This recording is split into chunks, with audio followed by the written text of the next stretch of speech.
Today's theme prompt was wedding, our must-have was edible component, and our must-not-have was player elimination. Today's game is called Wedding Cake Chaos. Players are competing wedding cake bakers, and they will be taking these different cake layers from the center and building their own cakes with them. Players can either take one of the three at the bottom of these 3 rows, or they can take the entirety of any one of these 3 rows. When a player gets new cake layers, they can place them sideways, they can place them on top of each other, or if a player already has layers and they receive a new piece of cake, it could not be added here because now there are 2 pieces of cake on top of 1 piece of cake. But it could be added to this layer just like this. When you add a piece of cake to a layer, you push it over until it's all even. If you receive a piece of cake and a cake already has 2 layers, you cannot add it in between the 2 previous ones, but you could add it to either side. So for example, I could add it to this side, which would then slide this over, and that would be a valid placement. Players continue building their cakes until the deck of layers is empty. Then the current round ends and players score their cakes. There are 5 ways that the cakes will score. First, we look at groupings of the same type of frosting. So in this case, we have a grouping of 4 vanilla frostings here. We have a grouping of 2 raspberry frostings here.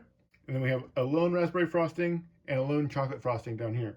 Groupings of frosting are worth points equal to the number in their group minus 1. This player has earned a total of 4 points from groupings of frosting. Similarly, players will earn points for groupings of cake. This grouping of 2 angel food cake will be worth 1 point. All these groupings of 1 will all be worth 0. The next way a player can score is horizontal symmetry. If both halves the cake are the same, ignoring the frosting, this player has horizontal symmetry, earning them a bonus 5 points. You can also earn 5 points from having a vertical pattern, either repeating or mirrored. In this case, this player has chocolate, angel food, chocolate, angel food, chocolate. That creates a mirrored pattern, earning them 5 points. When you have multiple different flavors in a layer, you can choose whatever of those flavors to use when figuring out if you have a pattern or not. Finally, the last way that you score points is by the number of variety slices you have.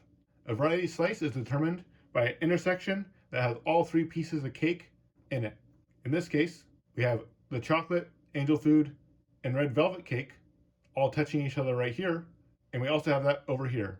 You earn 2 points per intersection that has all 3 types. So in this case, a bonus 4 points.